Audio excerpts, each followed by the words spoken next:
di no a se enya hoden ama dollar ne brimu a wo brim ne ntina ma matete o ne maso saa no yebekwo aguna so dro magistrate court na court no kwasetena ama abrante kwa bia na center beto dwa se wa bo wura bituo no court no asi honkonyo ena national chief imam so se wo ka kiro difo usu bempa se wonya ne wo keka no na wo ma ne nche magi akwankyere bia enti wonya ne nsem no a wo tugu montene so no kra bia enim ebika we no mo ho ya bobo ne nyina no de baba somu eye wapam to braka sebo shanon sansam ye wo pendo dro nyina na wakenkan bia eye www.sompafmonline.com Facebook yes Sompa 90.1 and YouTube yes Sompa TV wajon chira na sensusu ya na ya fa fabrabram ya wakenkan nyina ta kama de ama onemom hyene so nyuma ko bia daroma na won maso asene edini ye fido ebusia wo pebosia bo ahunsi ho da fom a fido babo opa Dr. Abesi en kan chro se wota na so apachapa new site wo be apachapa janhye no yade be na ha wo de na tete wo betu asia ma ho atɔ mizo ebusia no de ba ko na hwie sade wada no aya no nya bi na bobogu bu beboa mo ahoden pa eye mizo and 5G energy drink we no nyumaku ahodo a won maso asene ebrepam yade won mo nyina ho sampa no mo kyerɛ kwan ebeto dwa na hwie nuanom mienu ayatena se a ya baba kenkan semiye ayeme akosia ajewa kwade boaten menimenu nana ya bo amalibi aboga ensemnani abza for ya shase de free eye galamsey ene ehon komo free enraba asoro wo manimu no a na enamsoma roman asofo no wo mo bishops de krata babonte ka kire Ghana ma de hie nyina se galamsey no ene akonta mine na manfo bi chese chema wuntumi a we titire ni MPP amanyoko no wasantema sei ene dia no obi o wadanse bia se nokra chema wuntumi atiasim wo sama bone ne mpotemu makwa ebretu eda honom no odimu gala no fasa danse ne bra no mo asofo no ani animu na wo se mra ene chema wuntumi dia ene chema wuntumi akwa kodi atiefo sabaka hye ne nso nra roman asafo ne mpanimfo kwa ye nhyiemu ewo pema ntem kropon kofodium moto nsafre mampani na nado dankwa kufuado wachima pie be ma bo adase wo mrai no ofre ne monyam mata akire honum na galamse hu nkomo kopie eye nkomo ne nhyiemu no a na ekoso na se na mampani sore se wo kasa no ene oyi ano se wo beka ede ne nsaduo si ne kokoso asechire aka mamanse nyina tiase se chema wuntumi a we titire ne MPP amanyoko no wasantema ntema se no woni gala wasama boy ene mpeso akwa kodi gala ewo babia si ene amansan kasa ede chema wuntumi eni gala ewo babia ba se ne ene frɛ no abesi ne de amanfo tutu asemi asre ne abasa wo ma ehuro mampani na nado dankwa kufodo wo ma horo ne pa eno na Catholic Bishop Conference ko no opening power down no se president very reverend Matthew Akwasi Jamfi Sompa FM nsɛmtwefo ne kwako ne kumabusa ne se eyamu na moye sanhyiemu no eto nsafre mampani na nado dankwa kufodo ma ne ba se a obekyerɛ se wuntumi enye gala bia ewo Ghana ha enti sesia na mo be na mutu eno o kyeso mbesre Ghana ma de hye obi bia o wa dance se chama wuntumi ene na konta mining fo no wo mo eye gala wo mayimo ene eye sama bone ne mpotem no fabra no man no entu ho anamo ye kan November mu no na ye kan nipa bebre ba ye yatena nipa pii so ni titrufo a yenim se amanfo ka se wo mu min ena wo mu eye sa edwuma ye fre ne galamse yi bi ntini ye ka kire aban se wonyere no ho na se titrufo di kampo no a wo mu wotumi wa ban mu ene man mu a wo mu eye se edwuma yi no se aban antumi amfane na nsi fom na wanyi wo mu anfi ho a ya ididi akire no nketenkete na ye no yenso yentumi nyaida enti ye de akonta mine no ene ye enfanto ho ifise no na yenim se amanfo ka na omo ka de na so yenim se omo special prosecutor and onye wo motumi aye hihye enye bibi akire se ebi a wo ye bi enti ye do no ye enfanto ho ede ma titru bibi ba na omo ye giri se na ya tete se omo so eye bi enti enura no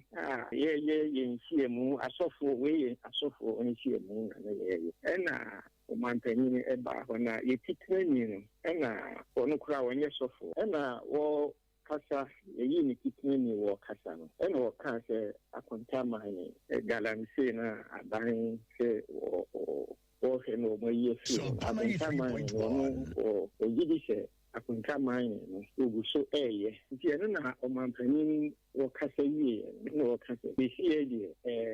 nipa bebre wo ho a no mo ye galamse ni bia aban ahwe esisi wo mo a wo mo enyi bi kura wo mo ejaye nti no wono de nka tremu a wonim se sie wo hoyi bibia ni ho a kire se akonta man wo Sompa 93.1 wo ye sa galamse na se wo tusa agudie no ebi nti sana enre ekokosie na ye omanpani eka ye nso ye nim bibia ni ho se si a ye ntimi hu se akonta man wo guso ya na se wo jai ana se titifo a wo so mu ye bia wo mo jai nso a wo de sujafo no wo mo akobo sa bia ni nyina ho ba se sa no omanpani wakan se no kora omu a omu nim no ombesan e de africa se ampa ya mampani kai no ano no se no kora nso a e de hunu na ya ne se na ya ka kire mampani Sompa 93.1 so ya ne no tiwo se ye enure yi samra ne ya kase sei na mampani ne aka okay enti ye ni bibia e de timi de aka so ne mampani kai no enye no kora bi se ekiri ya wakan ni ya ewo form no ene ne ya waka no enure ye ebo edirabia ena ya fane apege ni Observe nti we a very Reverend Matthew Wakwesi Jemfi Catholic Bishops Conference Ghana member say one year president dano omahini yedubu achetena se anope no ma amansa nyina che e wade ache bia dwumedie so Sompa TV ne Sompa FM so eno bopire ne kokodi nkoma wo sere Ghana ma wo adanse a eche se wuntumi akontaman ne na pamfo no eye adwuma e wo sama boy ne mpotemu a no wabapini yen ne de amampenimfo na namuntu wo matudi afa ho na wako sama boy mpotamu ye no atoye mantamu a amabunu ne bi so akeka won ho abomu kire se asem wo mampanyini so afenam na wo so aya fimpiemienu ene dunsia bra ye to abama no ade ba ne dunsoso no won mo kai pa sem ye nya behwa adefo na mmom ye nya mamba pa nam so nti wo makeka wo abomu ye mamba pa duaduamu a wo ma ne kwotwa wisi ye mo ne santam hunu se sa kontaman ne campaign limited na busua wo mo ta sama boy se koye nya asem keto a galamse no se ne omusibi di dimu wo mpotam ho no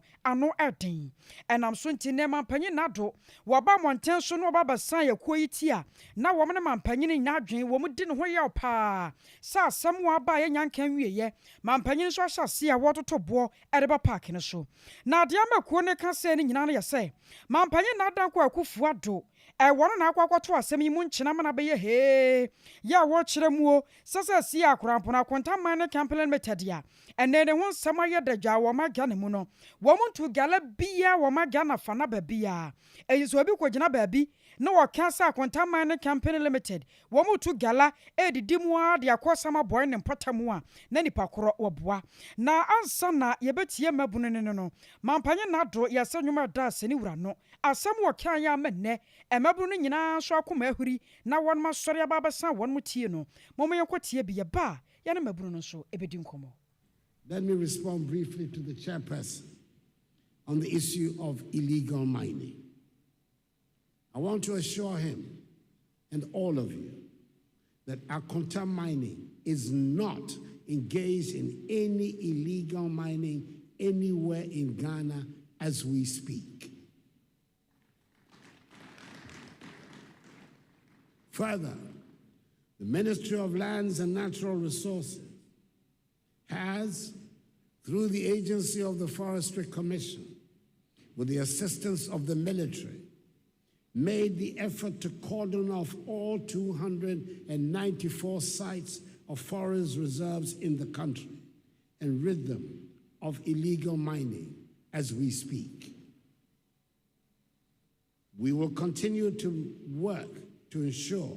that this situation remains permanent. This government is determined to win the fight against Galamsey, no matter the cost in effort. I was yaman paying now, drone and I watch him was a sabron one walk a son dear. What to me, I can was a so dear no watch a gun of Fonina. Sa quantum mine and company limited, woman to gala, a woman gun of fana bebia. Nano concern youth of summer boy, Panipaya would dear moon. Ora Emmanuel be one so and nano power, the achia be a jume dear swa. Wama here your do watch chetana siano, one need to come my watch him, said dear, what pass a waka, sir, a quantum mine company limited. A woman to Galano, 1 year on Fanny Merhadi. Say Obasama boya, and say Sama boy cool no, edin ba social media na say ban from Momu Kaka, or Mbra, Juma cry fena contamin, obey Juma or Sama boy. And in the first place, you know, we had 20 on record. Say a contamba Sama boy and coming near sure say shooting incidents, you be coswa. Ye who are say my yelling kitty, say Oman eka say asat endra no din komono ewo isi region the mining activity bia enko so ewo sama ba na sa contaminant engage ewo illegality bia na say illegal mining na say asem no ye rem kaka na as leadership of the association before you betintim kata ewo kwan so enche ye be chairman man san nyina hu Emra Ecoso Ewasama boy. Na Esam Kata maybe na mami empower fidie so na minche mukaka ese. You may cry a friend of Tanon a contama. Ono ena other companies being so almost Minerals Commission and Kata waiting to media bread na nanuma chankunya Ewasama when in the pattern say of the pending application document be man and anonymous so munshim no moon says I do my queer this way. Ebeba sama abɔne mpatam abɛyɛ adwuma. In the first place, a contaminants abaha abɛyɛ adwuma. Asɛ Tanonume Forest Reserve Nibia. President Ankasa warning say a sector minister enko non kopa omo film. A contaminants ɛka sa adwuma koe. He say a contaminants ye sama contaminants say or pending application document a Minerals Commission. Etitim kata de break community na. Hey has a film kaka. Number 2, a contaminants every Tanonume Forest Reserve on coil for downward summer boy or equipment a juma off reserve aside the forest reserve or juma off reserve and on quan dancing Tano River na yin shia sebe yes anuma nanka that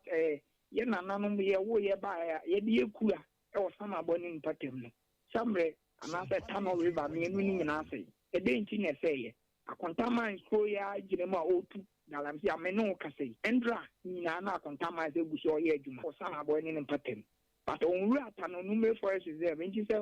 president kase asat endra no a contaminate engage wo illegality a na ya sesem kaka because oyi Forest Reserve ne kwa to nchen a river body is also a red zone nti say contaminate asat endra na so gina Tano river bank no ho ye adwuma nti president be so ka say say why stickers if we car who say car where is that what they are telling the whole country? Say a contaminant say what to me why stickers from the excavators and the vehicles you know. And I say even when you go to the cities or with national security is near there, they have embossed with pickups and answer cars or movies. Or when it comes to summer boy, they are using vehicles which are even tinted inside. And is that what we want to tell our people? Say the constitution want to be turned over to favor a little people or what? Emmanuel Abi,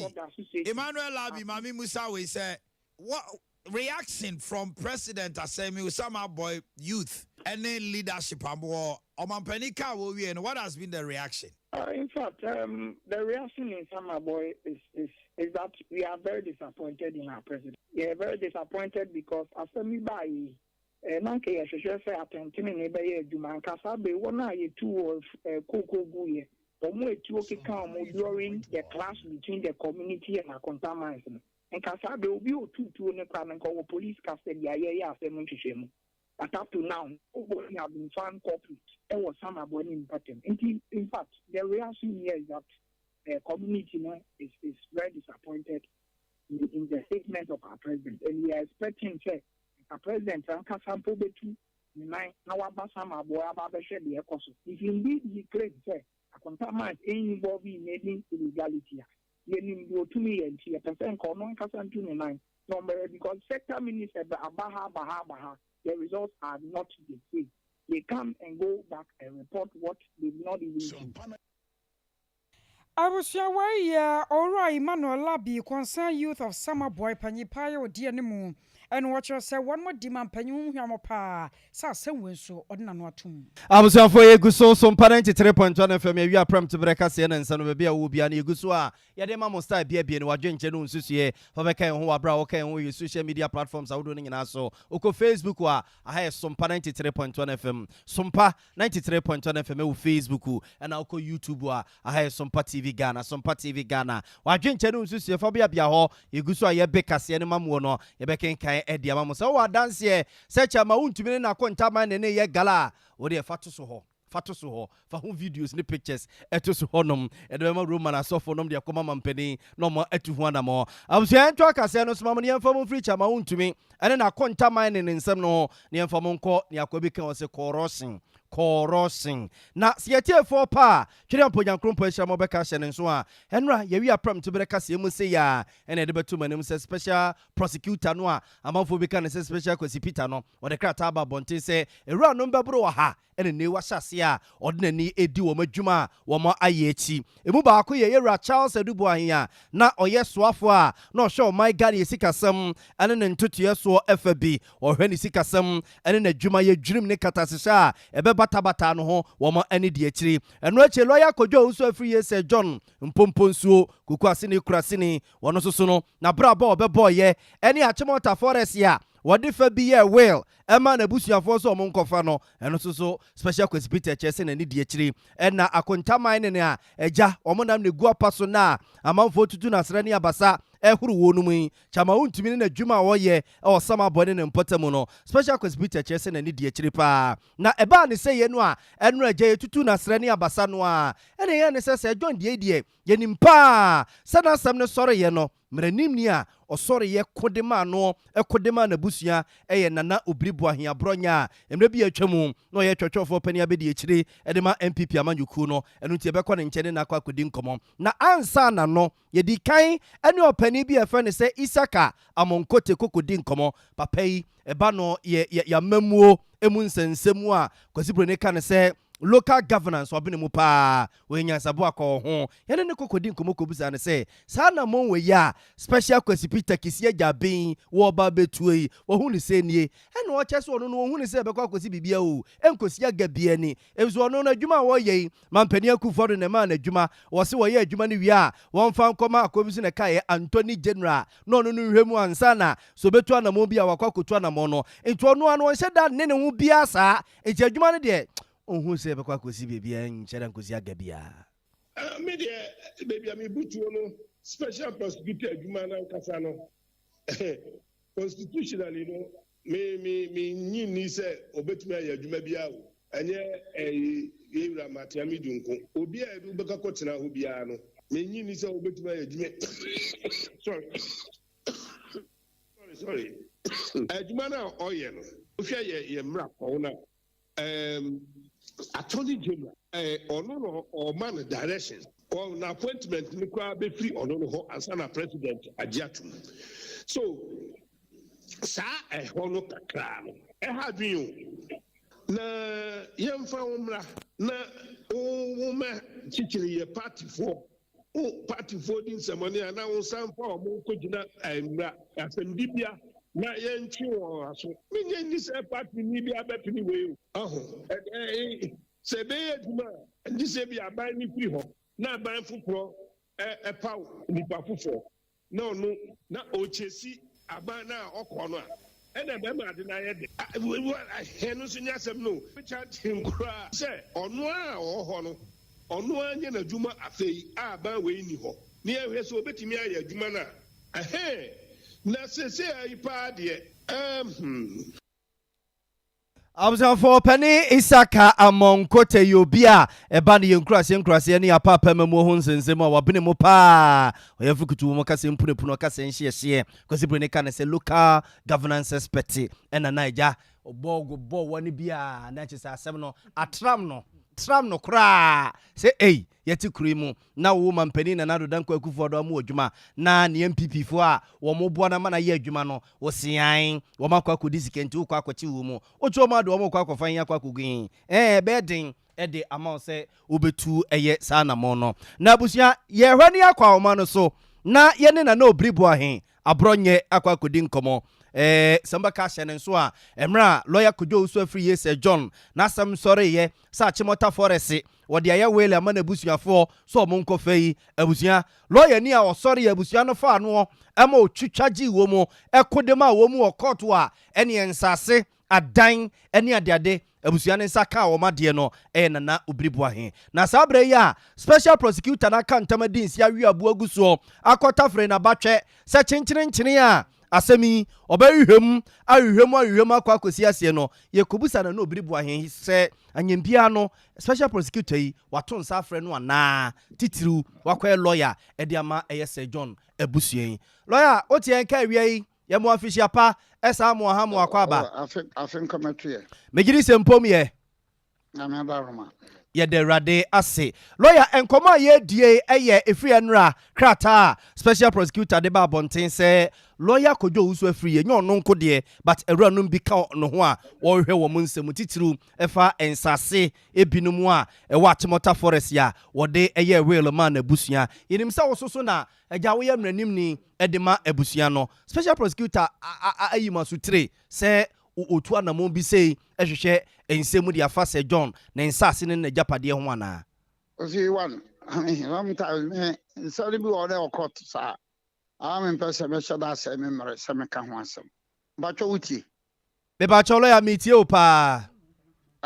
one a special prosecutor on the court as to who lodged the complaint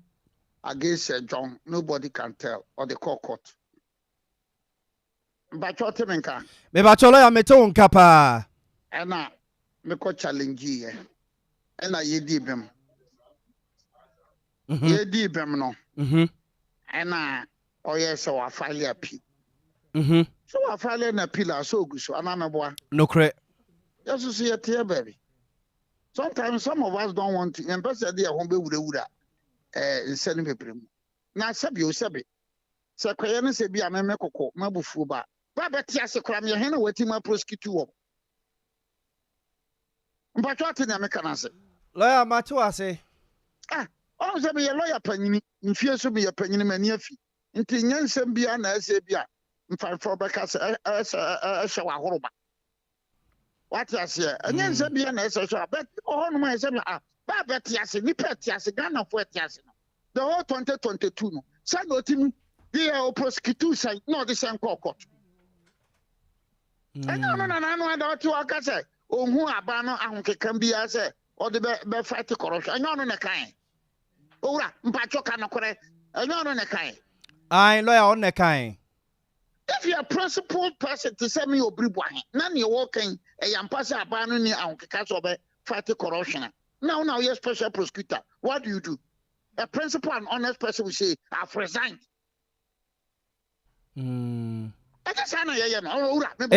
Eti lawyer nti ka wo hwa se o ka sa nsem ne de ne nche won fa adwuma ne nto bi wo hu se o man no kra na o som ye no ye nya ready sa de na ye se wonyama ye no ye pese ye tu ase ana meboa joy means fire no mo frɛ no kan eba social media meboa no correct now if you're a special prosecutor and then you are saying so from where he says the government is not committed to fight corruption a principal person to say me obribo ya me kasa de me nsa bobe bono nka me kasa me ma resign then people will know that look you are a principal person but you don't stand there to say from where I sit means the government is committed to fight corruption and then in another way what does human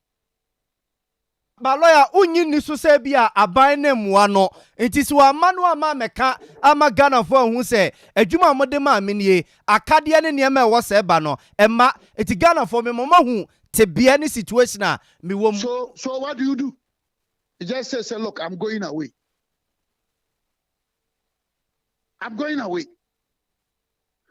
I need 2 or 3 days. If you don't about 2 social media, sir. I'm saying I'm better to 20,000 or 60 canisha. One cannon. Mete. And I want here. Mete. After you be, I'm at social media, sir. Well, recruit 2 new pebinum. I want Jumama offer or move in former chambers. Na ode wo maba ho wonte asem lawyer Martin yes in office kura wonya table ni nkonya kura ma na staff entena so I am saying that me Obribo anya Ghana ha they call me Peter Obi of Nigeria because people know I am principled and honest and can I resign. If you not resign, please spare us. Ghanaians are sick and tired. You were appointed to do that position. Matiami Dubai, no showing no beko. Obiam panicho. Also by Ojisa Candian Ben Famawa, Obiam Paucho. And your quay. Oh, baby quaque. Oh, baby quaque. And then stop accusing the government. You better stop on accusing the government. It is not fair to be accusing the MPP government like that. From where I sit, government is not prepared to fight corruption. Yes. China na de chem ko. Lawyer, okay, the next say Ben Fiemienu ni a special prosecutor iba ye. Wo the office wonye hu ho. Owura men kan he franu bisa no. Twi ka sa be franu kosi. Koda so ankoda. Yes, wonye hu. Kosi.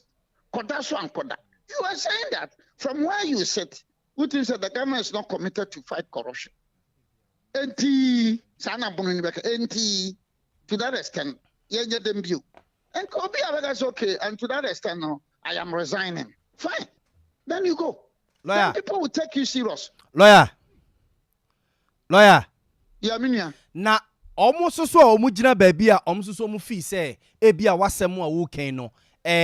akwete say wo no ya lawyer ma say John Abusia na mo ne special prosecutor no case nti na bia wo kasa asem wo ekire no no sankrofo no be yi o ma no say asem na be kan be nya ka be ma so nkwadidi. It is a non-common phenomenon. Sabi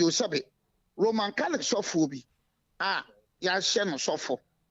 Wale me jai me ko ware. Obi an kan hwe nchede. What is the matter? You are saying that we all know you are the special prosecutor. And I say from where you stand, you don't see that the government is committed to fight corruption. As a principal person, what do? You decide that I'm resigning. Because who can we and so there has been an allegation said also work of nipa binum at the web office one family council. Ghana for agree and one choker and doso. Choker don't and so that I am defending the MP, but I'm saying sir, near all canon says here. And then Congress in Ghana for who's MPP for are not prepared or another government is not prepared to fight corruption. From where I stand, from where I sit, non-PP government and the government is not prepared to fight corruption. Who we are so that a human to the meta swine. Now the question Kodan, I didn't know him. Na lawyer, Dabena mo appeal case na special prosecutor na file no. Dabena mo kosopa Sir John Abusia. I am not the appellant. I am the respondent. I am not the appellant. Okay, okay, Matthias. Say no na de koe, on de koe. Na watene nka se bi obi de ukoko to a ye bo amane esa so mesi di waba watene nka but I'm saying say they say we FM station ya with Sompa FM station na ko jira ba bi ko ka say Sompa for the be hwa wo munye krado say wo mo be ma adwuma no FM adwuma na koso ana say Sompa for the nye krado say be market say akwa no wa kan to say nti anu nti mi free Sompa Mako baby for Sana Picasa Yakan. No cre.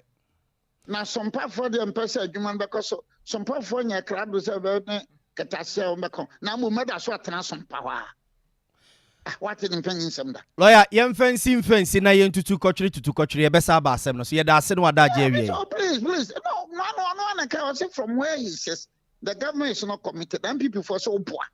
including me. I can't be so poor. This is a baseless allegation against the government. But a lawyer. Baseless in the sense that what can you no crack? nanka wajai ni ya husa ampa majai o so wunya ye wo da so timu a wo ye adwuma no wo da so te say ogusu a wo ye case so why do you level those allegations against the government na lawyer obi susu busa say na say kisi ejaben resign am mo MPP for mo ni maguase o mo ba ye mo fa Martin Ebika midu mo ntimi ne na ntena mo fa kisi ejaben mo ntimi ne na nko a se ne mo ni maguase ana se kata hye mo ntimi onim ne oka Ronaldo ebe kwa World Cup na o se Manchester United omunya krado se bebe tu anamo no oba ye no mutual agreement Rosimi Manchester View Manchester for so yate ase okwa na no hwe Rashford go bi o hwe so apim ba na obekwa akwa eti MPP wo Marcus Rashford bi o ho me kira se wo de ma Ronaldo nkonne na se Marcus Rashford don't give me a good la me da see fancy ya me da see the government is not showing commitment also so would so me call na what be one or the next from kra na no mu diviana me da see support say me obribu anya your friend Peter Obi of Nigeria no nka so ma resign Peter Obi ya da see your friend Peter I say me kan no kra pa Ghana Peter Obi as a Peter Obi of Nigeria. Lawyer, me that say pa. Mate, lawyer, da baba kumasi bia na ya tena si wo fie ha. Ya da say. We need to be very serious and honest about these things. Mate, lawyer, saying that the government is not committed to fight against corruption. A reasonable thing to do, a professional thing to do is that, and therefore I am resigning. Or me da say I'm for na obribo here lawyer de ma say John Abusua e de ko ene ne kokodi nkomo no a na yebusa say special prosecutor chinchine a o say oberehwe say John nsase ene na japade mu no wakwa lawyer de ma say John Abusua no obua ne say nie ene o chese papa no na no nkomo kokodi ye no won sem fata kra so okoso atena se special prosecutor by na de no zen kodi adwuma na to no kra pe ne ba bi atena ye ko NPP amanyoko nim National Executive Committee na sentem wo mo de wo hye sonko baye na wo kire mu sa NPP amanyoko ne kosi se wo bebie mo to ho sa campaign wo manfo bi no ma wo mpese wo mo pre franka tu bredi bre ewa amanyoko ne wo no nhyase enye no anya de obi bia da akwanya na da ho sa na asasem no a ebabada dwana se maburu ane akitafo bi a wo mo amanyoko ne wo no maten so wo mo ntei ana no ansa no ma Ghana ye babagya 2022 kwan no amanyoko no ye chama wontumi wodi ani mu ewa santemantam mu setetenani no waton sade fra NPP amanyoko ne mpanyimfo ahodo pi no a ekwawie kire ya mampanya ba de kire ba ho ene ensam ba ko na edi ahim BMW was about me amaswin ekwawie kire kurampo no yewura chama wontumi wano ankasa ne boafo sonko be kire mu se ba me amaswin no maswin the economy ene de akaka ho na se emu nsensam na doso na ya sa akoda sore ya wokwa suhuma batompa so akane NPP mrahye badwani anu ho won monyafo Frederick Opare ansa won so akwakoye bi no ande akwakoye a NPP communicators no ene waboabo wan mu nyina no asamba akopɛ na dana no Sierra Baumia ewo so di nkonim wano nko nipa ba ko betumi aboa pa na ne 2024 MPP asan so atena konya so breaking the 80 no one masan so adie na wabra wone NPP agitafo bi kasa ewo apoye mantemu no wo kyerɛkyerɛmu de nti a ene wo hwa ni mu sa 2024 wo man Ghana wiase amansa nyina da abato a won mo hwa ni mu sa Ghana abato na somdwemu MPP betumi adi nkonim no ebusua sei eno kan nsɛmfae but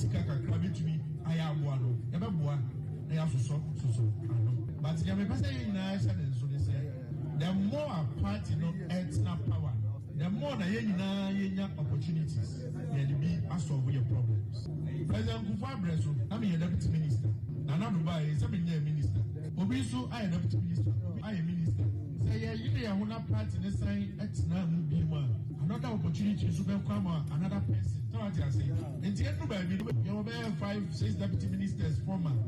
current, yeah, because that's not by my day. Now, na NDC phone, I be running any another now passing back power. Then I went, okay, I know what beside is no Rollins. It's now so 19 years. At a best name, I have a back 8 years, 27 years, and then on no pricing and each the party. No, Bible two brother, say party back power. And away. the longer the party stays in power, the more opportunities abound for all of us. President before I called 2009, you know, some can you to me breaking 8 in the umbrella and another twice. And can I call 2017? Because I'm about me, I'm not here. I'm just about me. No.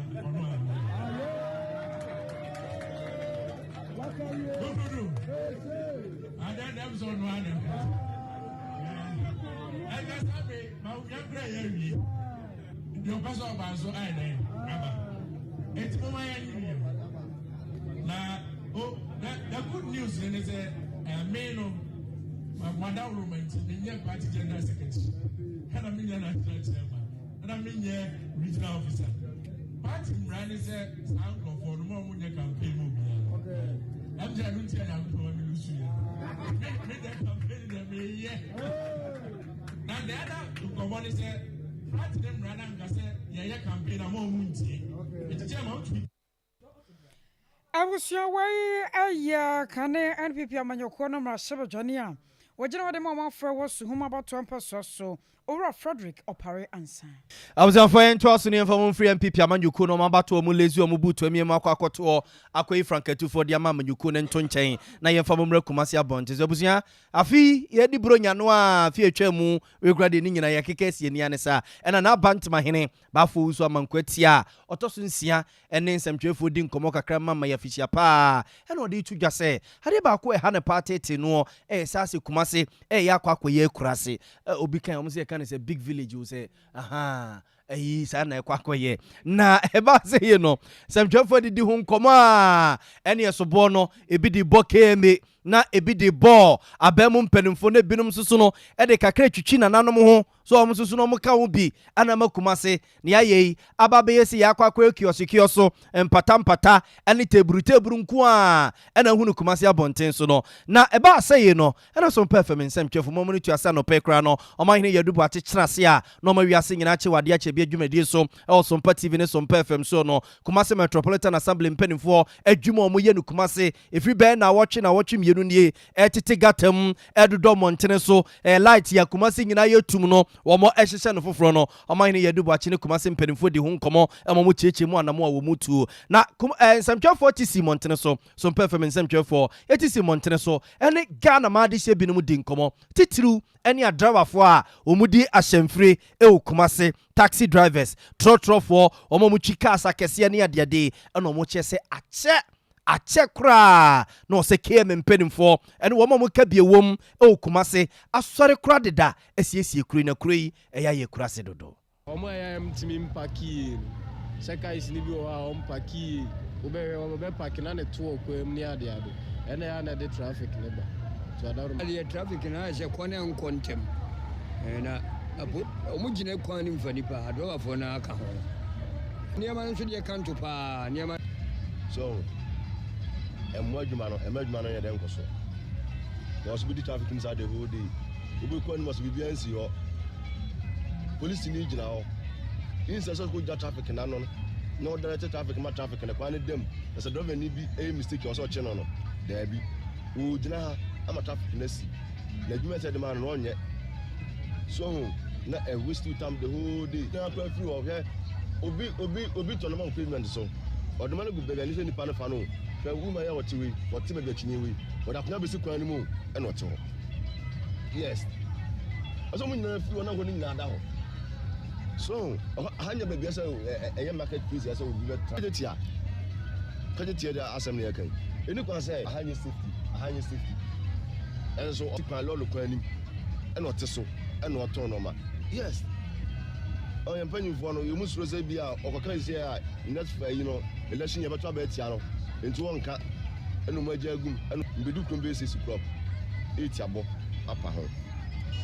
eto le trekobo nai oma tuntun ade o kwan ho ene some omo ya mtimi mpaki seka isini bi o mpaki omo be park na ne to okwem ni ade ene ya na de traffic ne ba Abusuanchi we Kumasi adrawa for ene no mudi nkomo no wo mo a remeda ni ranu anese no wo mo na sese di wo magye atum se ye kuro no ya yetan ye kuro no ya ye kurase dodo tie ne a mpanimfo ni animu na nkwala no susu ne yekiri ne hwe se ebesiese ye kuro yi na yasoma ye nsɛmtweni kwamredu ama on susu namu fa Kumasi abonten so fa dum fa Dr. Mensa efa Ketia efa Bantama efa Krofrom efa Ashtownum ye hwe ye kuro pa se di mu esitie kwam ma hen Madu si Alibia. Afisia paso so afi enhia radio so on. Enu wa afi nkomati ye nyina. Afisia se na me momo na buso ma mepia bia begu phone so why. Matiemu. Aha. Boy nkomo wo no tisi mu nanti Kumasi kakra ne. Ede na hu ye ofa Ashtown, ofa Krofrom, ofa Dum, ofa Ketia, ofa Bantama, wonanti Kumasi no etisei. Libya mama na wase said dia wedi kan dia tudwa abo ho kasebo nyina ne dia adoba fo ne tumi keka ne nyina no ye ne kre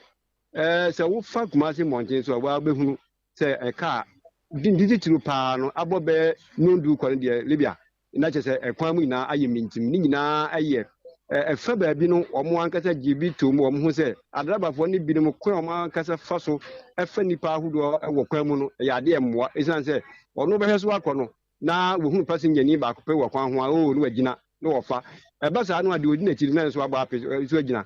na etoato so sa na akofa how de abre wo mo ebi nso kire mu ana mo kire se enam se kwan a ye no wo man mu ana se Kumasi abonten no ba bi ho man ka se etumi ye eto ho ma adraba fo no ko duru ho ma na nka wotumi agina na wa fe nipa eno dodo na ni ho ma o betumi agina afe nipa ahodo wo ho afi se wo hwe adetonfo so a omo wo monten so a dodo na agi pavement ahodo no so afa bia nipa bafa no o ma agi ho afa nti ubehunu no ne nipa no ono woto ade ekra no o de nanim ahwe kwan no mfimfin na o de nakiri ama kwantempon mu aka nam so no ene o de nakyi de ama no na chese na ade ton no an ne na woton de o de ni nyina agu pavement no de na hwe nakiri de ahwe kwantempon no mu e ba sa no ne se draba ni no so o de car no so ba ne chese Kumasi wontumi ntwi emfa no so na so woto no bo ase ye kakra akwa nyina ne se ni nyina no ebo pe so emma kwan de be demu ma manfo atumi akono ni nyina so nya de atumi eye aduma ye adaba fo no sinto no de dodo na no ma kan ye edi tietie wo mo nti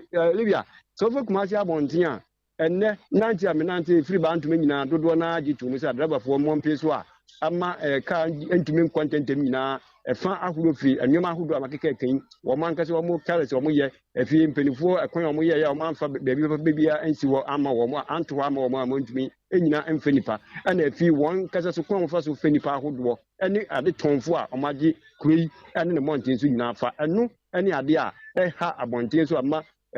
obi furuka wontumi nkontem mintam na ama weni nyina ntumi eba so wo Kumasi abonten ene ne mpotem ho no o hawa ade bra omo de sunsan se obi won mukra na dabe ni bi kyese se enam se beebi a obegina afaka na se obefa nipa no eni ho ne ade ntine demu ni nyina no otu ne kare obananti Kumasi abonten na kyese enam se dodo na agba apisu ntine won nanti ama ade nsa no enya kapre amfa ntuli butum ni aso de hawa ade bra wo mu ade ba ema eja topo no benye nyina nso ha wo ma adwinti Libya ene ye monten so de wa wutum hu se enema ahodo a abdobafo no ekeka na wo mu ankase ketia wo no ene kura turudu ene de ampanifo ntumi enya mfa ho a ama ohaw ade aba ama amompe so ni nyina so ekoso abonten so yo kwam ye da se pa ne aka eche ne de eche ne babo no e be fa to bia no am ya so ate abusuya yekotie be se for a professional concern a otonkra efri Kumasi nantenantemu to kro bia mu no oja oboye mu ne Kumasi sitie ne Kumasi tie ne awie ya yeti hei na kwamredu ede abrain ye gina we so na yada ye ho atwasi kakra ba abusuya ye ba nsem ne pi aka kire a ye de ebebrem chief imam ka kire odifo usu bempa se o man ho magi akwankire bia o man ho magi akwankire bia nti onya ne nsem no a wotete motre so a wo keka no abusuya ye kwaba ne yaba be de ho nkomo Ghana Yay! Fido asisemo,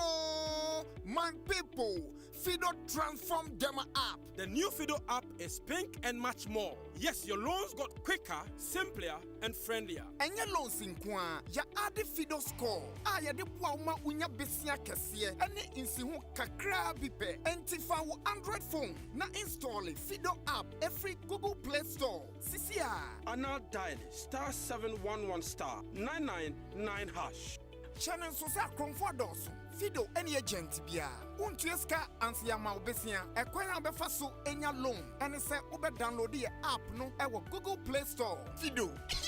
Fido. Endless opportunities. This is 93.1 FM.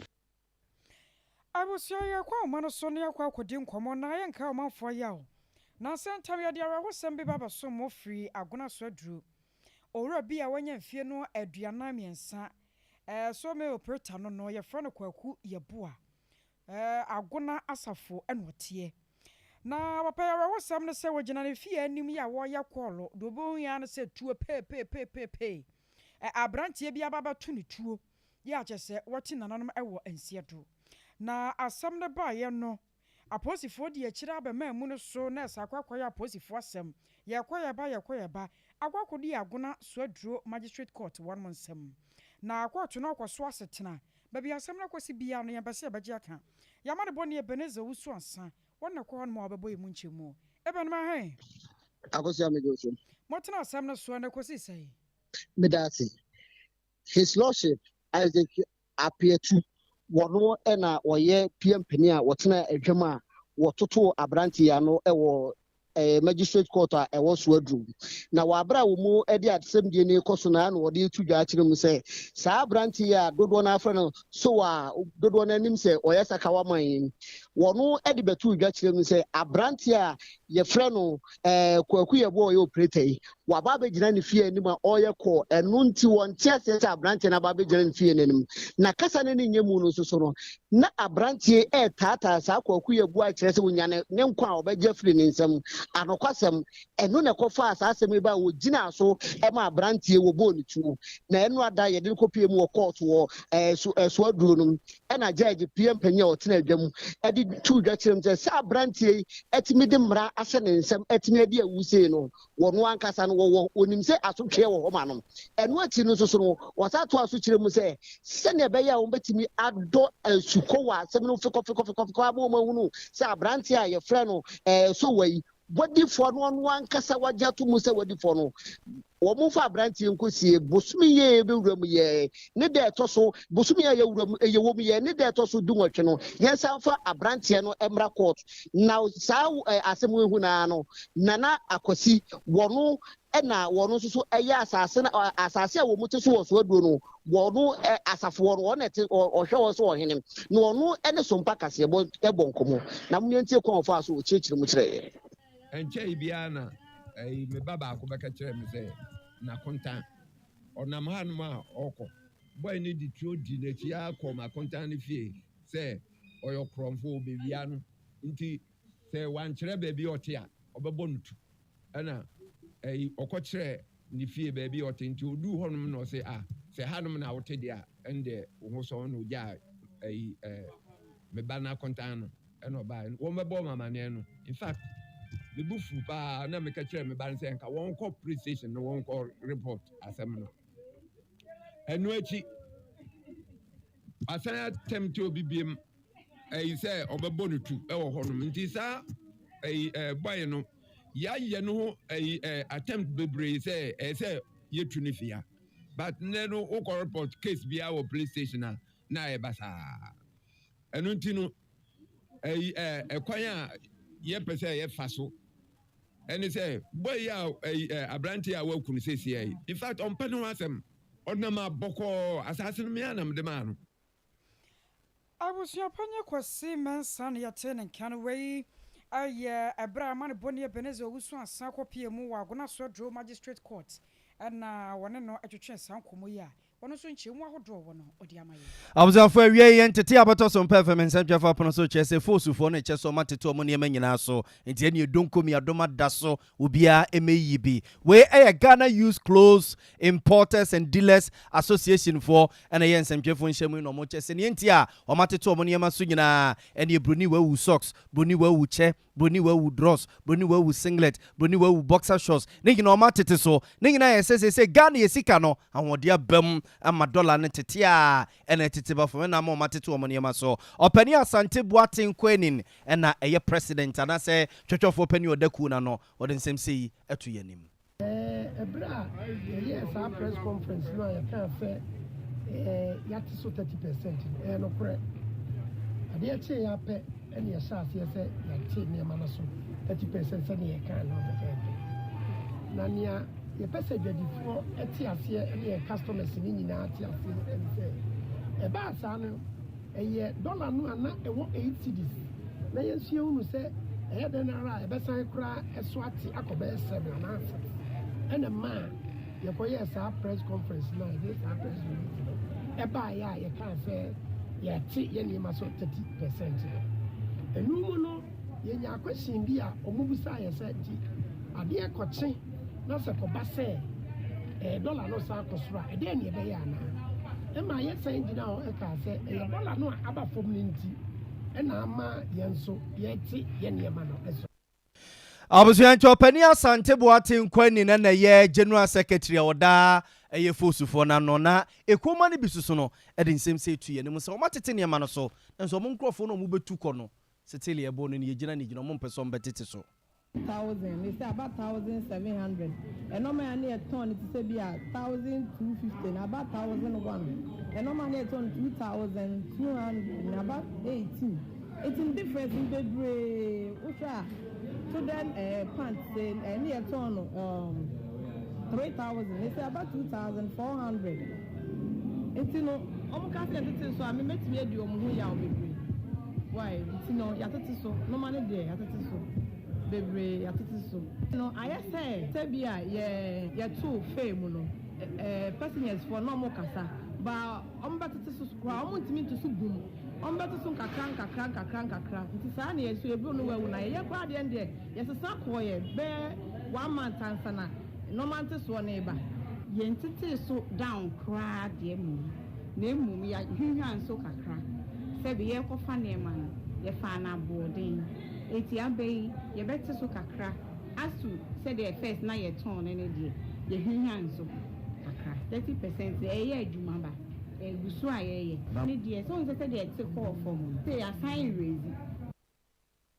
Abuzafo nti we aye second hand clothes dealers for na yeti wo mo nka no mo che se wo no a wo mo ekofa ne ma no bail ne ba no ho matete wo mo ne ma so but avagus mu bigi mu no a wo mbefa the unblemished white and at the end dey bigi one te so still ya 50 40 and 30 hey wo so mo tete so na mu buyen mo tete so pa we ya bete moto e avagus mo hwei na ene ye behwe nim ba no atete so na abusua yankwa ma no so na ye ne Dr. Muhammad Mazuk Abubakar enkodi nkomo wo ye boafo soronko edema the national chief imam ne nyina eye krata omode aba bonten e ka kire odifo usu bempa se ensem bia ogina monten so ekeka edefa national chief imam no wo mo ane nye ho ye ne Dr. enkodi nkomo doc ye hu kumasi ache o avisiapa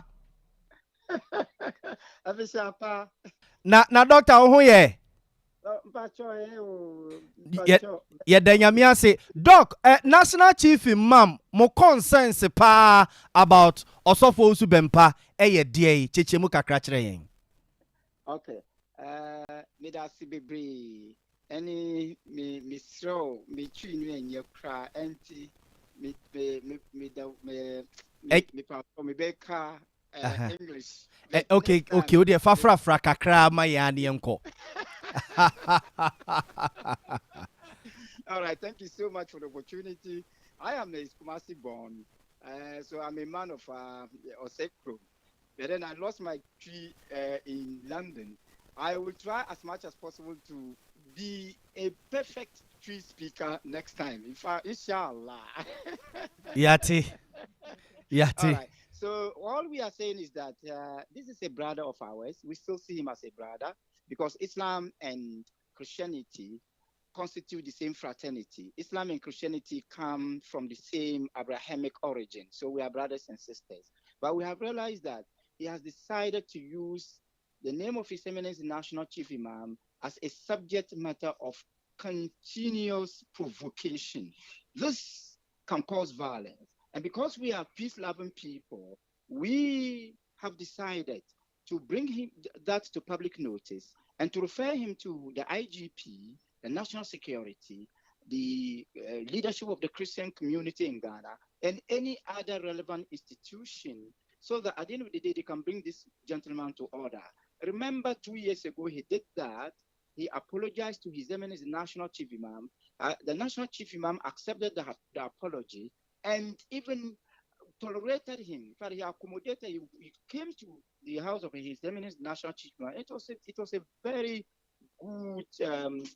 opportunity, very good occasion. Unfortunately, he's repeating that. And we are worried that before his conduct, the police administration had issued a statement warning all men of God to desist from such provocative, divisive,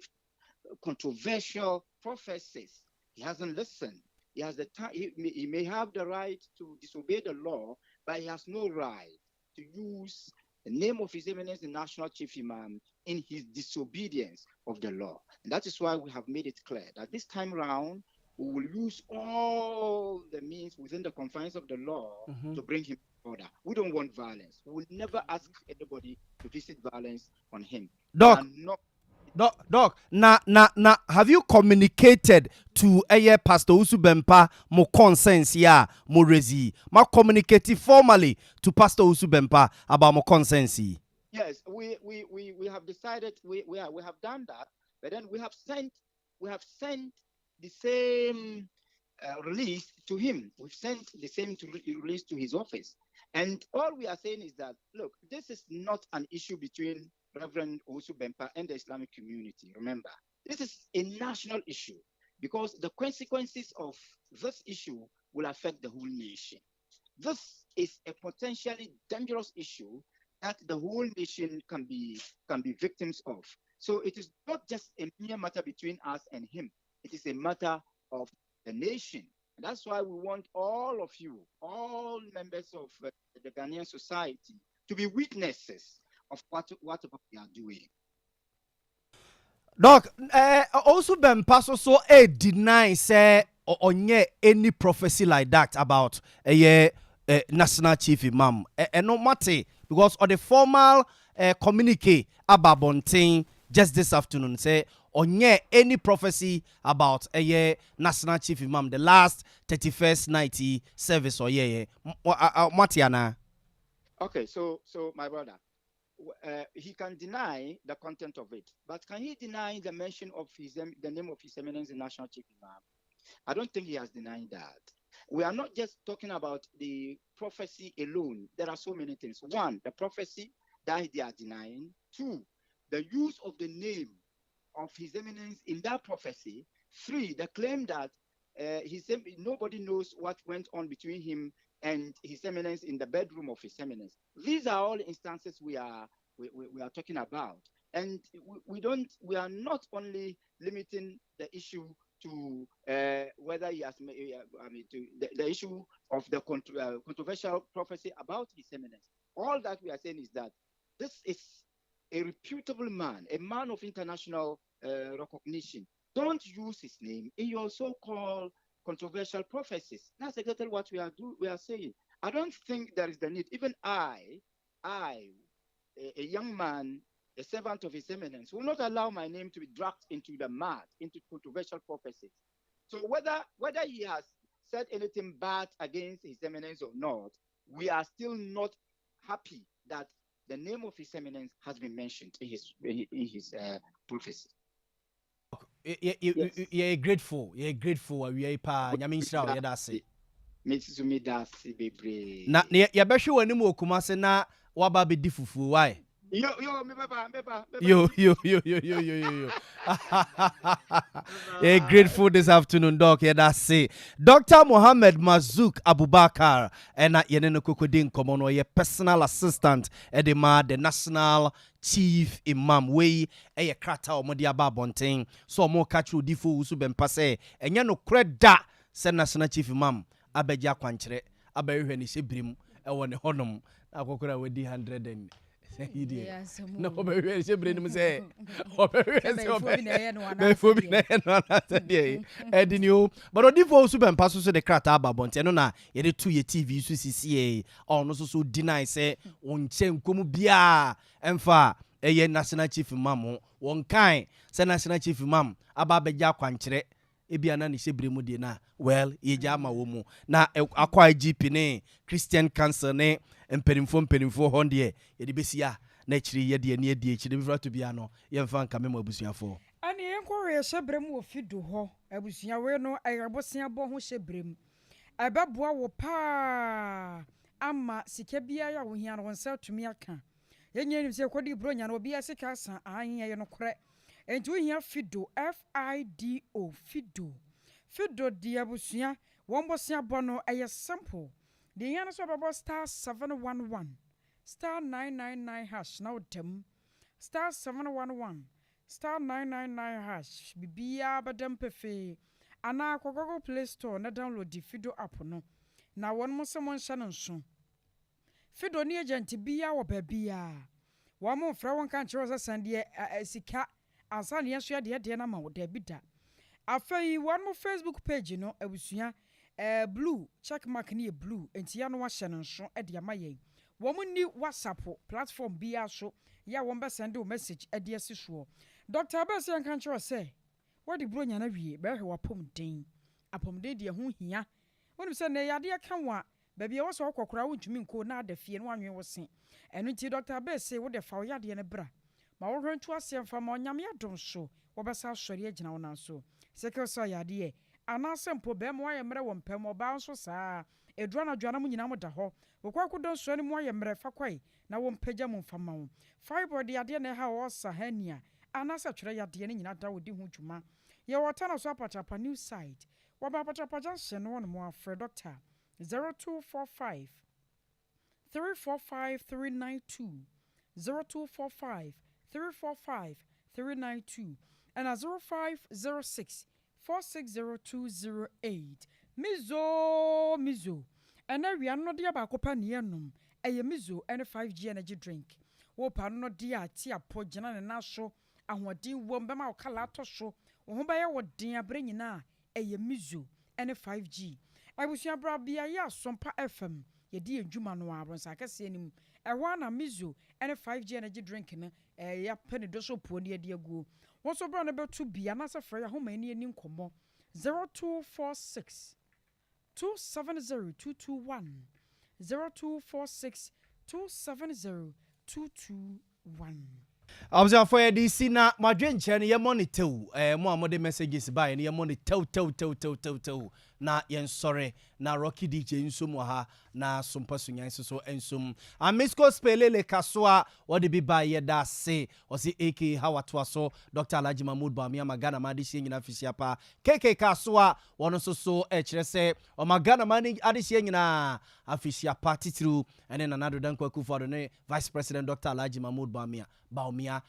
Daniel Coleman also here live from Kenya say number 2 Jericho. Greetings to Honorable Patrick Bano. Ekuya mo aboati Ablekuma Central. Dr. Mahmood Bawumia ose oba yedase. MCR Prekon yenkosro. MCR Prekon ose ne regards enkoma CUA owo agric sector. Dr. Kutwefriye, the incoming president of the Republic of Ghana, and really akupre ohum. And offer K or say ohe inside a teshi yedanase. Filippo etimetim. Filippo etimetim store opposite SDA school honwa or se kwambia so na do dan kwakufado obe fulfilling the promises no. Eno kamo say good afternoon Sompa TV na ohe live from Accra. Yedase. Master planner Kentampo or say BMW. Ghana's economy will surely bounce back strongly. We on also sonne dia wode baye. Abigail Osu on the obetonton credit be dija. Na na ekua mo aboaten Ablekuma Central no so no Bawumia Maswin Kruya and Waka ho asem. And Francis Kaswa Datus or say President Nana Danko Akufo-Addo akasa and no no or say galamsey no enko so a na enko so akonta mining for enye galamsey bia na ne kwan so no akwasi awu taxi driver or say gradually kakra enema to toye pa na or say mampeni Nana Danko Akufo-Addo be movie Ghana forward na I say should take heart watching you live from Kumasi Abreport Junction, Santasi Station. You MC Apre Kodie Makenkai, Naneku Amwa Boatin die Susu Makenkai, Master Planner Kentampo, yeda say. Ene Muama Kenyina, Nanahima Sapon, say, Alan should. Nanahima, and what day. Hail Salasi Patriotic Voices, Goso, was in regas and Koma, Honorable Alan Kojuchi Martin, on Sosono, trade minister, or Manafisia Pa, Yankwenim, Alaji Baba Wan, no Munano, Dombe Di Joe, as of Informancia, why? Na Rocky DJ, in sum. Na ontwaso emfa emfri ha sei abuzia ye ne yesoma wi asedan koma Sompa FM newsroom a ewo sunyan 98.9 ye da o mase na Sompa FM newsroom Kumase ye do bibia ase kuku a ne trafidie na chi echinchim de ma yen asante ebo a Benedict ono so ene sansem no nyina ma yen ma ba bia wo bie ni timi ba ye de eba besomo mididi ya bo amale bia boga ewie mene akosia eje wakodie Rocky DJ. Sompa TV. Emma Aketriapa.